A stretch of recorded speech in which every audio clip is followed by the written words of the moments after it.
Bonjour à tous. Aujourd'hui, nous nous retrouvons pour parler des mécanismes de défense.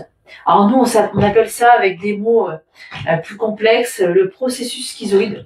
Schizoïde, schizo-coupé. Voilà. Grosso modo, ce qu'il faut retenir, c'est que nous avons tous une manière de se couper de la souffrance.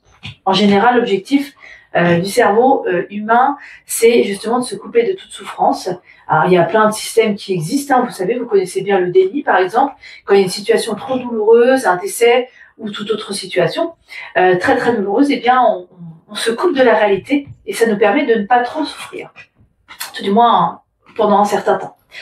Eh bien, là, je vais vous parler d'autres systèmes de défense. Pourquoi je vous en parle? Parce que en séance, très régulièrement, j'y viens.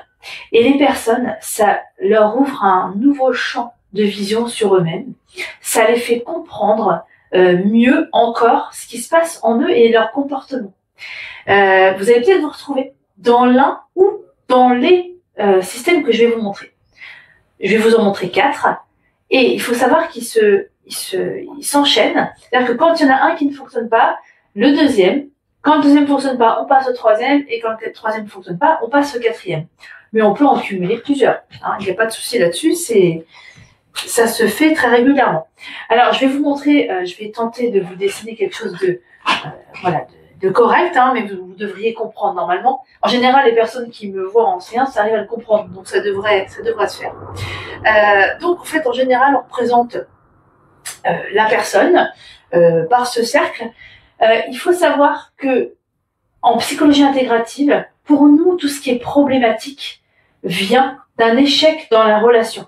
Parce que la psychologie intégrative est à 75% basée sur la relation, que ce soit dans la relation entre le thérapeute et l'analysant ou l'analysante, mais également dans la relation que l'analysant ou l'analysante a eue avec la première personne de sa vie, première personne avec qui il est en relation, c'est en général avec sa maman. Ensuite, il y a aussi le papa qui entre en jeu derrière. Mais la première personne avec qui vous êtes en relation dans votre vie, c'est la maman. Alors attention, je vais vous dessiner une maman pas très cool ou un papa, ça peut être l'un ou l'autre. Quand on dit pas très cool, c'est pas forcément que le parent a dit des choses méchantes, a été humiliant. Alors, ça peut, bien évidemment, mais pas forcément. Parfois, c'est aussi un parent qui a vécu dans une famille où il y avait une certaine éducation, et puis un transgénérationnel aussi qui était là, forcément, une histoire de famille qui descend de génération en génération, et qui ne sait pas forcément montrer l'amour tel qu'il le ressent à l'intérieur, et qui peut du coup nous faire sentir, quand nous sommes enfants, qu'on n'est pas assez bien, ou voilà, des choses comme ça. Donc, c'est pas forcément des parents méchants, même si je les représente pas contents. Vous allez voir le grand art de mon dessin. Voilà, donc en général, je fais des petits bonhommes comme ça, donc la maman. Voilà, alors je représente comme ça pour que ce soit vraiment simple pour vous. Donc, ça peut être selon les cas, soit l'un, soit l'autre, ou les deux, selon aussi l'éducation, voilà. Donc, nous, enfants, alors, nous voyons ces parents qui nous envoient, voilà, ce sont des petites larmes, voilà. Donc, ils nous envoient du négatif, d'une manière ou d'une autre. Comme je disais, ça peut être tout à fait inconscient, attention. On n'est pas là pour descendre ou pour dire des choses négatives sur les parents. C'est un fait, c'est important. Vous voyez, ça, tous ces petits moins, ça représente le négatif, d'accord? Donc, d'une manière ou d'une autre, nous enfants, nous recevons cette négativité et du coup, nous sommes tristes. Voilà, tristes, en colère, voilà. Alors, le premier système, il consiste en un espèce qu'on appelle, alors nous on appelle ça le faux self, mais c'est un masque. Il faut vraiment le comprendre comme ça. Je vais essayer d'être très claire et concise pour que vous ayez vraiment juste en tête déjà les principaux éléments. Je vais pas vous faire un cours complexe, c'est pas du tout l'objectif.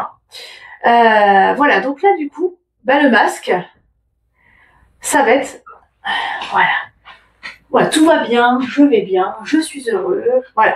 Ça, c'est vraiment le premier système qui est le masque. Voilà, on va l'appeler comme ça entre nous.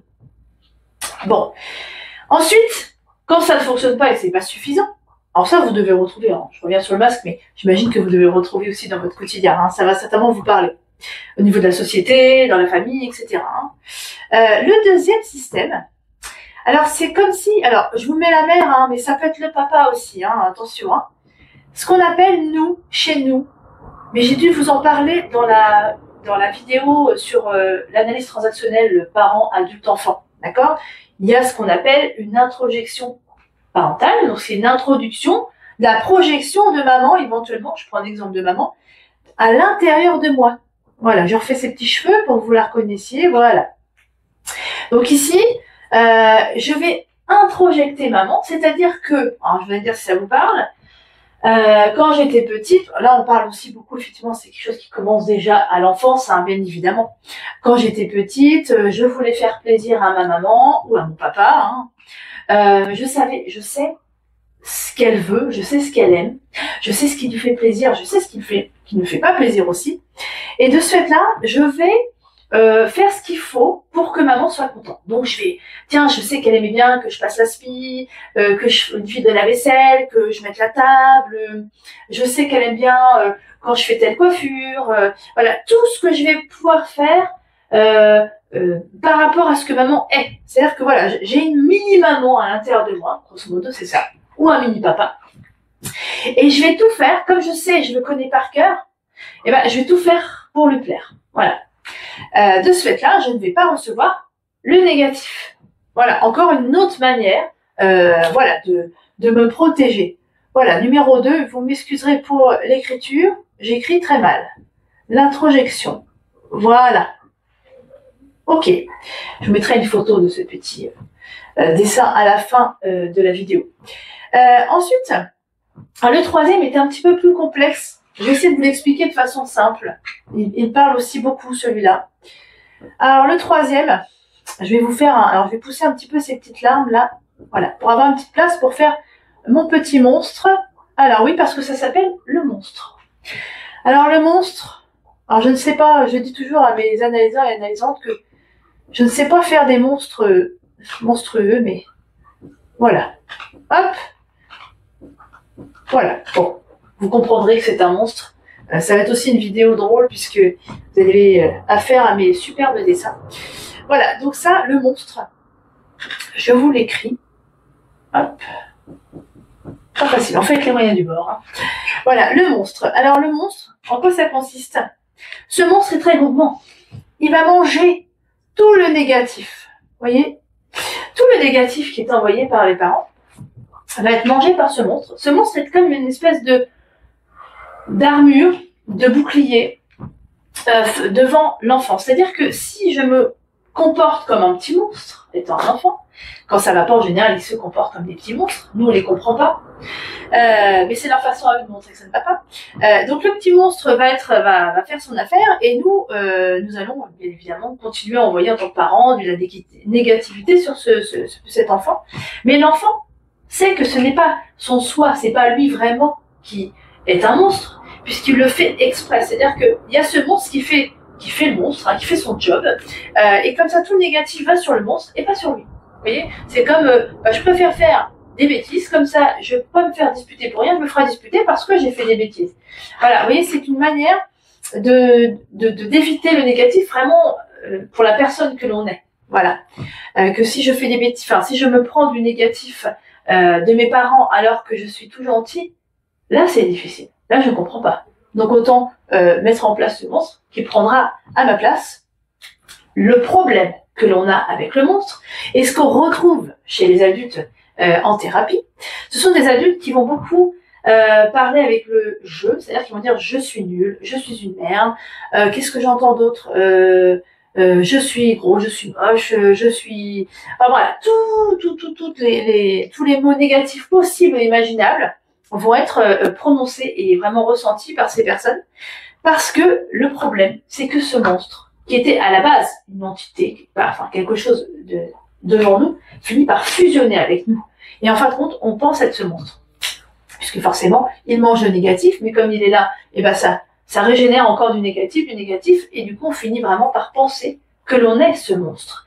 Et c'est là qu'on a, voilà, effectivement, des personnes qui vont beaucoup parler avec le jeu et qui vont dire, enfin voilà, ça va pas être comme avec les parents où on a tendance à se dire, oh mais qu'est-ce que tu fais là, oh là là, mais ça va pas, mais qu'est-ce que tu fais, mais pourquoi tu fais ça, etc. Voilà, ça c'est plutôt avec le tu. Mais là c'est vraiment jeu, c'est vraiment j'ai intégré que j'étais un monstre. Donc ça c'est problématique. Et ensuite, la quatrième manière de se couper, en tout cas de couper son soi de la souffrance et de la négativité, c'est la cachette. Voilà. Excusez-moi encore pour cette écriture. Voilà. Donc, la cachette qui est ici. Donc, c'est la dernière façon que j'ai d'échapper à la souffrance, c'est de partir dans ma cachette. Alors, vous êtes des personnes qui effectivement vont être avec vous, mais vont pas être avec vous. C'est-à-dire, je suis là, mais pas là, je suis dans mes pensées, je me mets dans ma bulle, je vais beaucoup m'isoler. Et c'est une cachette où il y a effectivement beaucoup de tristesse, une profonde tristesse et beaucoup de solitude. Mais c'est la seule manière que j'ai pu trouver, en ayant testé toutes les autres, d'échapper à cette souffrance et à cette négativité. Voilà. Souvent, les personnes vont dire, je suis dans ma bulle, je suis dans ma grotte, dans mon château fort, etc. Alors, ça va être des images comme celle-ci. Voilà, je vous ai expliqué les 4 grandes défenses, les 4 grands, on appelle ça aussi des clivages, c'est vraiment une histoire de séparer. Faut vraiment penser l'idée de se couper en fait de cette souffrance qui est ici, de cette négativité. Et ça, on va le retrouver chez l'adulte, qui va venir aussi en thérapie. Et le fait de comprendre pourquoi je me sens si mal, etc., ça permet de comprendre où on en est vraiment. Et voilà, de comprendre tout le cheminement qui s'est passé en nous. Et ça, c'est vraiment thérapeutique. Voilà, donc je vous laisse regarder si vous avez envie de partager, voilà, faire un petit partage par rapport à votre expérience, ou si vous vous êtes retrouvé dans l'un d'eux, n'hésitez pas, je serai très heureuse de vous lire. Voilà, donc je vous laisse encore introspecter un peu plus, et je vous souhaite une très belle journée. À très bientôt.